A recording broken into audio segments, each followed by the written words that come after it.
Welcome to Uma the banking aspirant అండి. సో ఈరోజు వచ్చేసరికి State Bank of India circle based officer notification అనేది రావడం జరిగింది కదండి. State Bank of India circle based officer నోటిఫికేషన్కి సంబంధించినటువంటి క్లియర్ ఇన్ఫర్మేషన్ అనేది నేను ఈ వీడియోలో క్లియర్గా ఎక్స్ప్లెయిన్ చేస్తాను. డెఫినెట్లీ ఎవరైనా మన ఛానల్ని ఫస్ట్ టైం చూస్తున్నట్లయితే డెఫినెట్లీ లైక్ చేసి సబ్స్క్రైబ్ చేసి షేర్ చేయండి. సబ్స్క్రైబ్ మాత్రం చేసుకోండి, ఎందుకంటే నెక్స్ట్ వచ్చే వీడియోస్ అనేది మీకు నోటిఫికేషన్స్ రూపంలో రావడం జరుగుతుంది. Okay, SBI is best bank in India award కూడా గెలుచుకోవడం జరిగింది 2024లో. అది ఏ కేటగిరీ కింద అంటే global finance year of 2024 current అఫైర్స్కి important. So recruitment of circle based ఆఫీసర్స్కి వచ్చేసరికి చాలా డౌట్స్ ఉన్నాయి చాలామందికి. ఫ్రెషర్స్ అప్లై చేయాలా, లేకపోతే ఆల్రెడీ జాబ్ చేసిన వాళ్ళు అప్లై చేయాలి, ఇలా బోల్డ్ అని డౌట్స్ ఉన్నాయి. ఎక్స్పీరియన్స్ ఏమైనా కావాలా, ఏంటి, ఎడ్యుకేషన్ క్వాలిఫికేషన్ గురించి. సో అవన్నీ కూడా నేను క్లియర్గా ఎక్స్ప్లెయిన్ చేస్తాను. సో వీడియో అనేది అస్సలు మిస్ అవ్వకుండా చూడండి, ఓకేనా.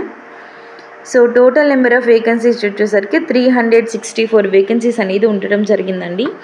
సో ఈ వేకెన్సీస్ బ్యాక్లాగ్ వేకెన్సీస్ వచ్చేసరికి 364 అండ్ నెక్స్ట్ రెగ్యులర్ వేకెన్సీస్ వచ్చేసరికి 2600 వేకెన్సీస్ అనేది ఉండటం జరిగింది.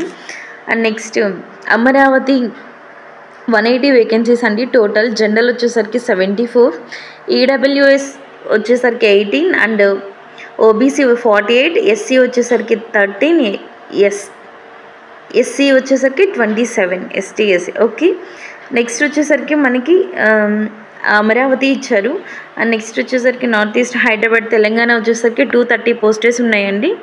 And next general category 94, EWS వచ్చేసరికి 23, ఓబీసీ 62, ఎస్టీ కేటగిరీ 17, ఎస్సీ వచ్చేసరికి 34 అండి. So compared to Andhra Pradesh Telangana కొంచెం ఎక్కువ ఉన్నాయి. సో ఎవరైనా అప్లై చేసుకోవాలి అనుకుంటే మాత్రం మంచిగా దీనికి నోటిఫికేషన్కి ఎలిజిబిలిటీ క్రైటీరియా చెక్ చేసుకొని దానికి కరెక్ట్గా ఉన్నట్లయితే తప్పకుండా కూడా ఈ జాబ్కి అప్లై చేయండి. ఇది పీఓ లెవెల్ జాబ్ అవుతుంది. ఎందుకు అవుతుంది పీఓ లెవెల్? సర్కిల్ బేస్డ్ ఆఫీసరే కదా అని. సో వీటన్నిటి గురించి కూడా నేను క్లియర్గా డిస్కస్ చేస్తాను. Okay, so as per the central government norms and conditions ప్రకారం ఎవరైతే SC ST physically handicapped persons, EWS OBC category వాళ్ళందరికీ ఏజ్ రిలాక్సేషన్స్ ఎలా ఉన్నాయో సో దాని ప్రకారం ఏజ్ రిలాక్సేషన్స్ అనేది ఇవ్వడం జరిగింది. ఇక్కడ క్లియర్గా మెన్షన్ చేస్తుంది, చూడండి ఒకసారి. ఇక్కడ క్లియర్గా మెన్షన్ చేశారు. అండ్ నెక్స్ట్ వచ్చేసరికి ఎలిజిబిలిటీ క్రైటీరియా వచ్చేసరికి కంపల్సరీగా డిసిప్లిన్ యూనివర్సిటీ దగ్గర నుంచి డిగ్రీ చేసి ఉండాలి, అది కూడా మెడికల్ కానీ ఇంజనీరింగ్ కానీ సిఏ కానీ. సో ఇలా ఎలిజిబుల్. అండ్ నెక్స్ట్ వచ్చేసరికి కంపల్సరీగా ఇది అప్లై చేయాలంటే ఎక్స్పీరియన్స్ కూడా ఉండాలండి. 2 years of experience as a PO officer scheduled commercial బ్యాంక్స్లో కానీ లేకపోతే రీజనల్ రూరల్ బ్యాంక్స్లో కానీ ఆఫీసర్ కేటగిరీలో 2 years ఆఫ్ ఎక్స్పీరియన్స్ జాబ్ చేసి కంపల్సరీగా ఉండాలి ఇక్కడ క్లియర్గా. అండ్ నెక్స్ట్ వచ్చేసరికి మీరు ఏ సర్కిల్కి అప్లై చేస్తున్నారో ఆ సర్కిల్ యొక్క లాంగ్వేజ్ అనేది తెలిసి ఉండాలి. ఓకే, ఏజ్ లిమిట్ వచ్చేసరికి 21 years అండి, 21 years to 30 years అండి. ఓకే, సో ఎవరైతే 5th May 1st 1995 బిఫోర్ పుట్టుండకూడదు. And next it the same time 30th April 2004 ఈ తర్వాత పుట్టిండు. ఈ 2 dates మధ్యలో పుట్టి ఉండాలి. సో ఇదొకటి ఒకసారి చెక్ చేసుకోండి, చాలా ఇంపార్టెంట్, ఒకసారి చెక్ చేసుకోండి.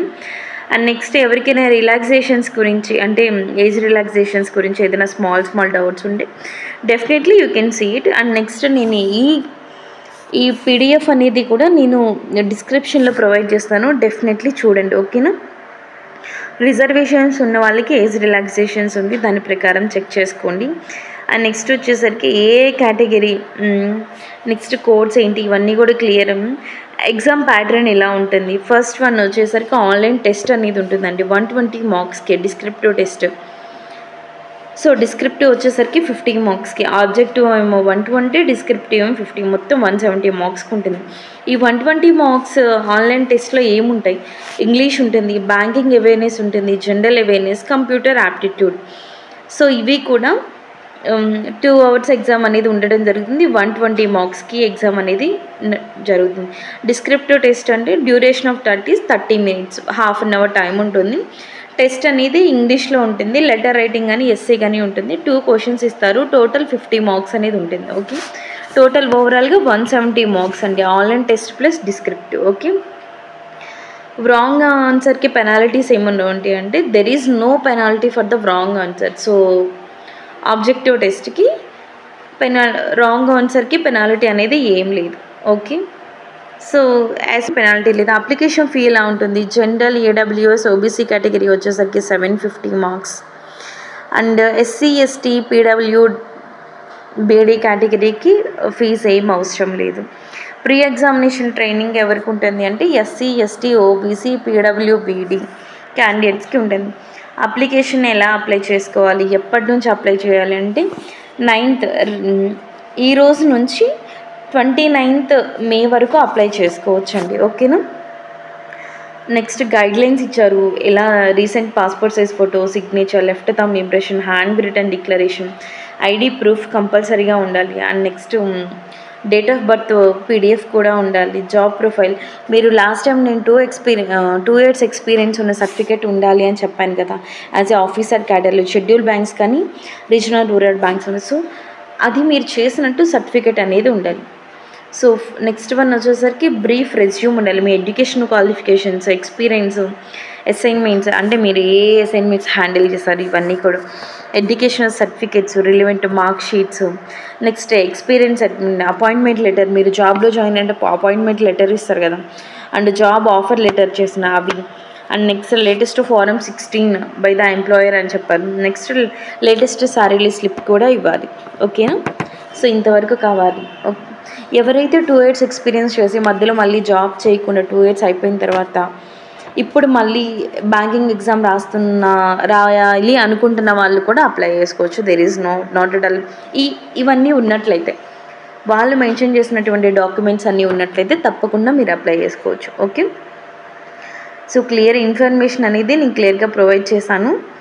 సో ఈ ఎగ్జామ్ సెంటర్స్ ఎక్కడెక్కడ ఉంటాయి ఏంటి అనేది కూడా క్లియర్గా నోటిఫికేషన్లో ఆన్లైన్ ఎగ్జామినేషన్ సెంటర్స్ కూడా ఇవ్వడం జరిగింది టెంటేటివ్ లిస్ట్లో. సో ఒకసారి చూసుకోవచ్చు. ఏపీ వచ్చేసి అనంతపూర్, గుంటూరు, విజయవాడ, కర్నూలు, రాజమండ్రి, శ్రీకాకుళం, విజయనగరం, విశాఖపట్నం. అండ్ నెక్స్ట్ మనకి వచ్చేసరికి హైదరాబాద్. సో తెలంగాణకి హైదరాబాద్, కరీంనగర్, ఖమ్మం, వరంగల్ కామన్. సో ఎలా అప్లై చేయాలి ఏంటనేది క్లియర్గా డీటెయిల్గా ఇచ్చారు. ఎవరైనా నోటిఫికేషన్ గురించి ఇంకేదన్నా ఇన్ఫర్మేషన్ కావాలి అనుకుంటే మాత్రం తప్పకుండా కామెంట్స్లో తెలియజేయండి. ఇంకోటి, ఈ నోటిఫికేషన్ పీడిఎఫ్ అనేది నేను మన డిస్క్రిప్షన్లో ఇస్తున్నాను, ఒకసారి చెక్ చేయండి. అప్లై చేసే ముందు 1-2 సార్లు ఒకసారి నోటిఫికేషన్ మొత్తం క్లియర్గా చూసుకొని ఎలిజిబుల్ అయితే డెఫినెట్లీ అప్లై చేయండి. Okay, thank you so much. ఈ ఇన్ఫర్మేషన్ కానీ నచ్చినట్లయితే మన ఛానల్ని లైక్ చేసి షేర్ చేయండి. కొత్త వాళ్ళు ఎవరైనా ఉంటే సబ్స్క్రైబ్ చేసుకోండి. వీడియో చూసినందుకు థ్యాంక్ యూ ఆల్.